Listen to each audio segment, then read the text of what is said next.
Edification.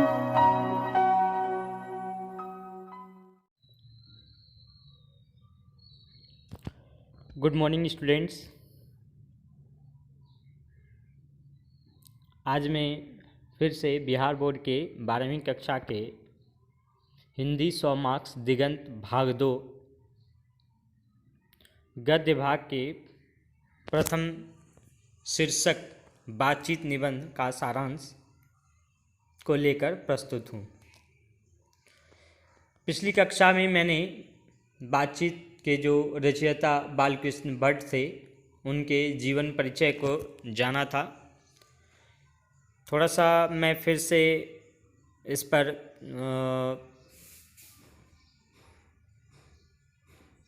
कुछ focus कर लेता हूँ। जैसे कि बातचीत शीर्षक निबंध के लेखक बालकृष्ण भट्ट थे, जिनका जन्म 1844 ईस्वी को इलाहाबाद में हुआ था और इनका निधन 1914 ईस्वी में।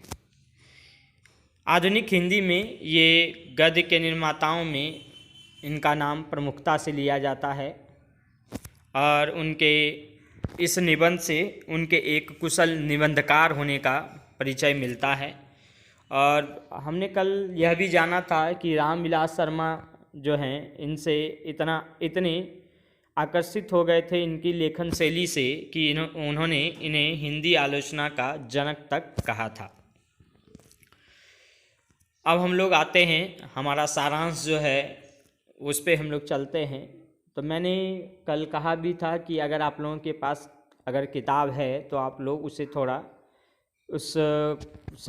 इसके निबंध को थोड़ा अपनी पुस्तक के माध्यम से देख लें तो ज़्यादा समझ में आएगा। हालांकि जो देखे उनके लिए अच्छी बात है, शुभकामनाएं।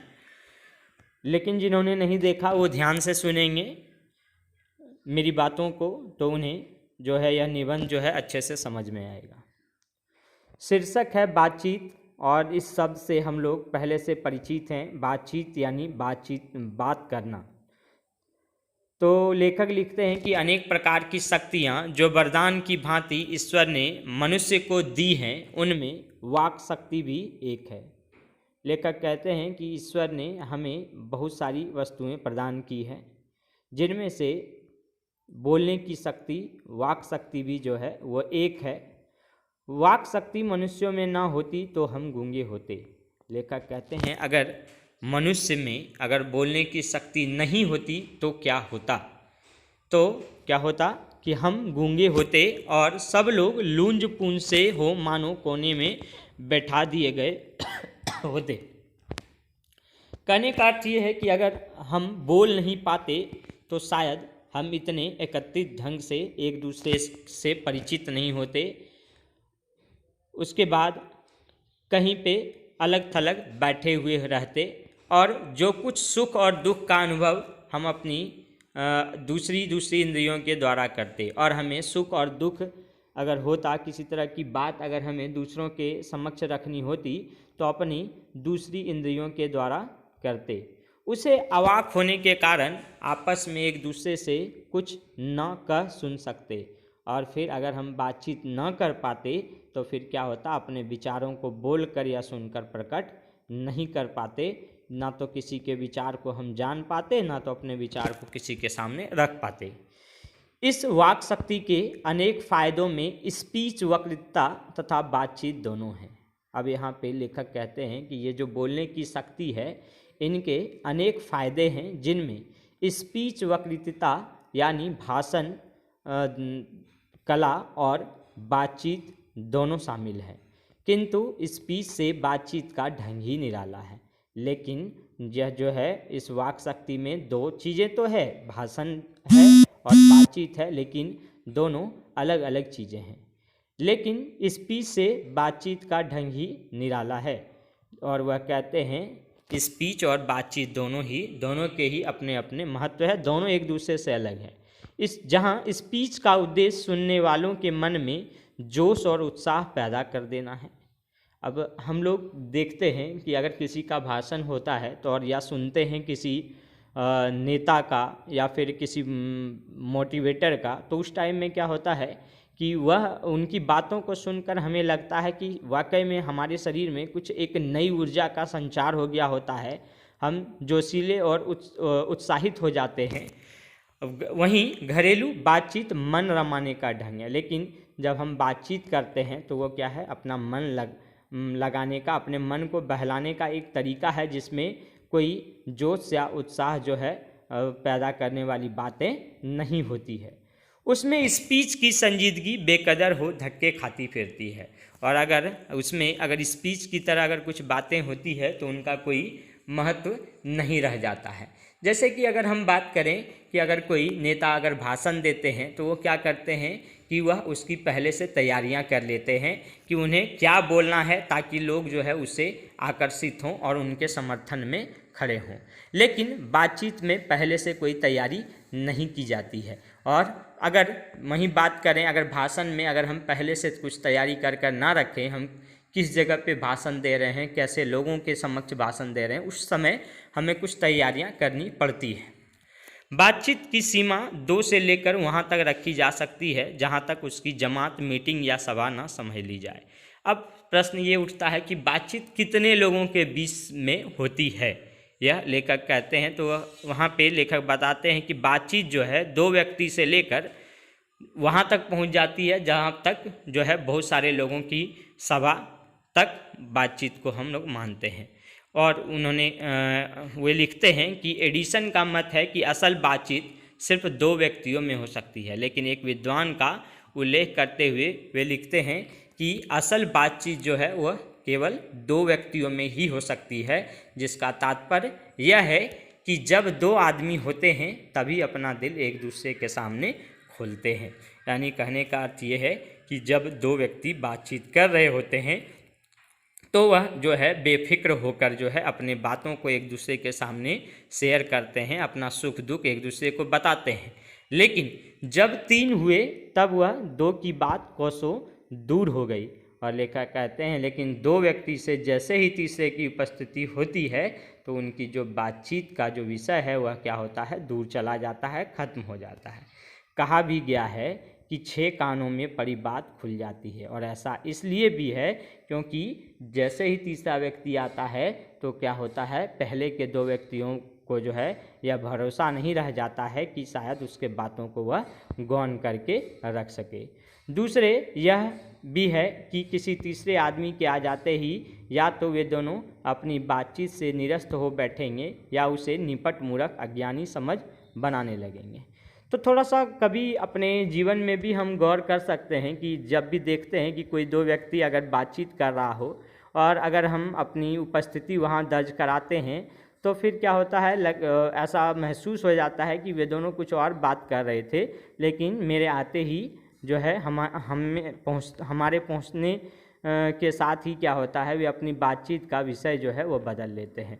और फिर क्या होगा, वे चुपचाप हो बैठेंगे या फिर जो तीसरे को जो है निपट मूर्ख अज्ञानी समझेंगे और फिर उन्हें जो है बहलाने का या फिर उन्हें मूर्ख बनाने का काम करने लगेंगे।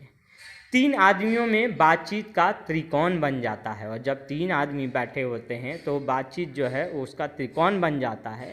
तीनों चित्त मानो 3 कोण है, जैसा कि तीनों व्यक्ति का जो मन है वह एक कोण है, और तीनों की मनोवृत्ति के प्रसरण की धारा मानो उस त्रिकोण की 3 रेखाएं हैं। लेखक का कहने का अर्थ यह है कि जब 3 व्यक्ति होते हैं तो वो क्या होता है, त्रिभुज की आकृति ले लेता है, जिसमें 3 व्यक्ति का मन तीनों का मन एक त्रिभुज के 3 कोण हैं, और जो उनकी बातचीत होती है वह त्रिभुज की रेखाएं के समान होती है।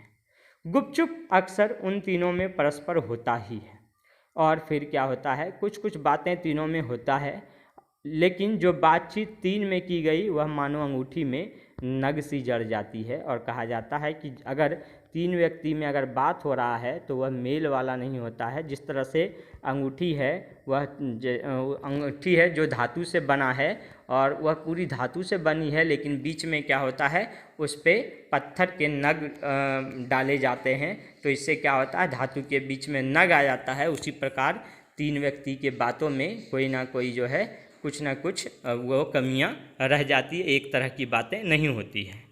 फिर लेखक कहते हैं जब 4 आदमी हुए तब बेतकल्लुफ़ी को बिल्कुल स्थान नहीं रहता।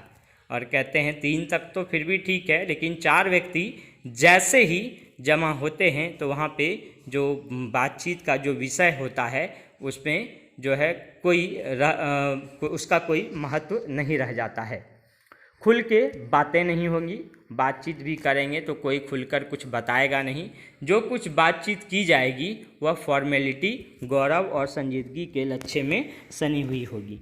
और यहाँ लेखक कहते हैं कि जब 4 व्यक्ति के बीच में बातचीत अगर होगी भी तो वह केवल जो है वह बातचीत नहीं बल्कि बातचीत के नाम पर ही कुछ होगा। थोड़ा थोड़ा बातचीत करेंगे और सब अपने आप में गौरव या तो व्यवहार दिखाएंगे। और इस तरह से 4 से अधिक की बातचीत में केवल राम रमोवल कहलाएगी। फिर लेखक कहते हैं अगर इससे भी अधिक लोग अगर मिल गए तो उनकी बातचीत केवल राम रमोवल कहलाएगी, यानी वह सिर्फ केवल बातचीत कर रहे हैं, वार्तालाप नहीं बल्कि संलाप कह रहे हैं, वार्तालाप कर रहे हैं। उनके बातचीत का कोई अर्थ जो है वो नहीं निकलेगा। अब आगे जो है लेखक बड़े ही चतुराई से बताते हैं कि जीवन के विभिन्न समुदाय के लोगों के बीच की बातचीत का विषय क्या होता है। तो वे लिखते हैं कि 2 बूढ़ियों की बातचीत का मुख्य प्रकरण बहू बेटी वाली हुई तो अपनी बहुओं या बेटों का गिला शिकवा होगा। लेखक कहते हैं कि अगर घर की आस पड़ोस की अगर 2 बूढ़ियाँ अगर जमा होगी तो उनके बातचीत का मुख्य विषय होगा अपनी बेटे बहू की बुराई करना कि मेरा बेटा ये करता है, मेरी बहू मुझे ये करती है, और इस तरह से शिकवा और शिकायत एक दूसरे के सामने प्रकट करेंगी। या फिर वे बिरादराने की रमरसरा छेड़ बैठते हैं, या और फिर अगर यह विषय नहीं रहा तो फिर वह क्या करेंगे, कुछ अपने परिवार या फिर गांव वगैरह के जो है पुरानी बातों को उठाएंगे और फिर एक दूसरे पर छीटाकशी करेंगे। और अंत में क्या होगा कि दोनों को एक दूसरे की बातें अच्छी नहीं लगेगी और फिर वह झगड़ने लगेंगे। वह कहते हैं कभी कभी बात करते करते अंत में खोड़े दांत निकाल कर लड़ने लगेंगी। फिर लेखक कहते हैं 2 लड़कों की बातचीत खिलाड़ी हुए तो अपनी अपनी तारीफ करने के बाद वे कोई सलाह गांठेंगे जिससे उनको अपनी शैतानी जाहिर करने का पूरा मौका मिले। अब लेखक कहते हैं कि अगर 2 लड़के अगर जमा हुए हों और वह बातचीत कर रहे हों और अगर वे खिलाड़ी हों खासकर, तो क्या करेंगे, सबसे पहले अपनी अपनी तारीफ करेंगे कि मैं अच्छा खेलता हूँ, या मैं ऐसे खेलता हूँ, मैं ऐसे खेलता हूँ, और इस टाइप से दोनों जो है अपना जो है वो बड़ाई करेंगे। उसके बाद फिर ये यहाँ से जब समाप्त होगा उनकी बातचीत, तब वह जो है कुछ एक निष्कर्ष पर पहुँचेंगे और अपनी शैतानी के द्वारा किसी को परेशान करने का सोचेंगे। वहीं अगर स्कूल के अगर लड़के हुए तो स्कूल के लड़कों की बातचीत का विषय होगा यह कि वह या तो वह अपने उस्ताद की शिकायत या तारीफ़ करेंगे, यानी अपने शिक्षक की तारीफ़ करेंगे या फिर शिकायत करेंगे, या फिर अपने सहपाठियों में से किसी के गुण और अवगुण का कथोपकथन होता है। और उससे भी अगर शिक्षक और पढ़ाई से अगर बातचीत ख़त्म हो जाएगी तो फिर क्या करेंगे, वह अपने ही किसी दोस्त के जो है गुण और अवगुण का जो है वह बखान करेंगे और फिर आपस में इसी तरह से फिर बातचीत का दौर इनका चलता रहेगा। और फिर कहते हैं कि अगर पढ़ने में कोई लड़का तेज हुआ तो वह कभी अपने सामने दूसरे को कुछ न गिनेगा। और अगर 2-4 लड़के हों कहीं और उसमें एक लड़का पढ़ने में कुछ तेज हुआ तो फिर उस टाइम में क्या होगा कि वह लड़का किसी को अपने सामने जो है ऊंचा नहीं समझेगा, अपने आप को ही बड़ा समझेगा, और फिर वह क्या करेगा कि दूसरों को सुस्त और बोदा, दूसरों को जो है वह कमज़ोर समझेगा। और फिर वहीं इसके विपरीत सुस्त और बोदा हुआ तो दबी बिल्ली की तरह स्कूल भर को अपना गुरु ही मानेगा। लेकिन फिर वह कहते हैं कि अगर कोई लड़का अगर सुस्त हुआ, थोड़ा पढ़ने में कम तेज हुआ, तो वह क्या करेगा, दबी बिल्ली की तरह रहेगा और पूरे स्कूल को ही अपना गुरु ही मानेगा। राजकाज की बात, व्यापार संबंधी बातचीत, 2 मित्रों में प्रेमालाप इत्यादि यहाँ पे कहानी अगर आप पढ़ेंगे निबंध को तो वहाँ पे और भी जो है बहुत तरह की बातों का लेखक के द्वारा उल्लेख किया जाता है कि कैसे जो है अगर कुछ जो है प्रौढ़ व्यक्ति हुए तो वह कैसे राजकाज की बात करेंगे, राजनीति की बात करेंगे। अगर कुछ पढ़े लिखे लोग हुए तो वो फिर पुरानी कहानियों को लेकर बैठ जाएंगे, और या फिर व्यापारी हुए तो उनकी बातचीत का विषय व्यापार संबंधी होगा। इस तरह से, और इसके अलावा अगर वह कहते हैं हमारे देश में अशिक्षित लोगों में बदकट्टी भी होती है, और अगर अनपढ़ लोग जो है, अशिक्षित लोग अगर जमा होंगे तो उनमें जो है बेकार की बातों को लेकर जो है बहस होगा, और फिर बहस करते करते उन लोगों में आपस में लड़ाई झगड़ा भी हो जाता है। लड़की लड़के वालों की ओर से एक आदमी बीचवई होकर दोनों में विवाह संबंध की बात करने के अनेक प्रकार और ढंग हैं। अब इसी बातचीत का जो है और भी कुछ फ़ायदे बताते हुए यहाँ पे लेखक कहते हैं कि गांव घर में या फिर पहले के समय में लड़की और लड़के की शादी कराने के लिए एक आदमी बीचवई करता था और दोनों में विवाह संबंध की बात कराता था दोनों परिवारों के बीच में। यानी हम कह सकते हैं जिस तरह से कि शादी ब्याह में हम लोग जो है कहता है कि अगुआ की आवश्यकता होती है, तो बस ये उसी के बारे में कहते हैं कि शादी ब्याह अगर किसी का होता है तो कोई ना कोई उसमें ऐसा होता है जो कि बीच का एक माध्यम बनता है, तभी जाके जो है वह दोनों परिवारों से बात करता है और फिर दोनों से बातचीत कराकर फिर लड़के और लड़की का विवाह कराया जाता है। चंडू खाने की बातचीत निराली होती है। और फिर इस तरह से अगर हम लोग चले जाएं कि कहीं पे ऐसा जगह जहाँ पे लोग इकट्ठे होते हैं, चाय वगैरह पीते हैं या नाश्ता वगैरह करते हैं, तो वैसे जगह चले जाएं जहाँ बाहर से भी सारे लोग जमा होते हैं, तो वहाँ पे भी जो है वहाँ का बातचीत जो है वह भी अलग ढंग का होता है। बहुत तरह के लोग होते हैं, बहुत तरह की बातें होती है। और फिर ये बातचीत का जो प्रकरण है वह यहीं तक नहीं रुकता है।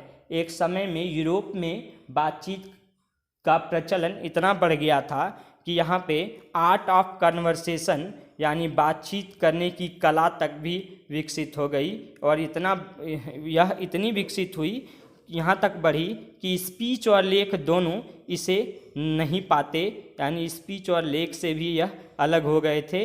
इसकी पूर्ण शोभा काव्य कला प्रवीण विद्वत मंडली में है। और अगर बात करें बातचीत की अगर या आर्ट ऑफ कन्वर्सेशन की, तो यह जो है हम इसकी खासियत जो है हम लोग जो कवि लोग जमा होते हैं किसी सभा में जो कव्वाली करते हैं, उस समय भी हम देख सकते हैं कि वे अपनी कविता के माध्यम से ही जो है किसी प्रकरण को उठाते हैं और आपस में कविता के माध्यम से ही सवाल जवाब करते हैं, जो कि देखने में काफ़ी आनंददायक होता है देखने और सुनने में। ऐसी चतुराई के प्रसंग छेड़े जाते हैं कि उन्हें सुन कान को अत्यंत सुख मिलता है, और कविता में ही वे कविता या गाना के माध्यम से ही ऐसी चतुराई भरी बात करते हैं कि उनसे सुनने वाले को जो है अत्यंत सुख मिलता है। और यही तो सुदृढ़ गोष्ठी इसी का नाम है। और इस तरह से हम लोग यहाँ देखते हैं कि बातचीत जो है वह कई प्रकार के होते हैं, लेकिन असल बातचीत जो होता है वह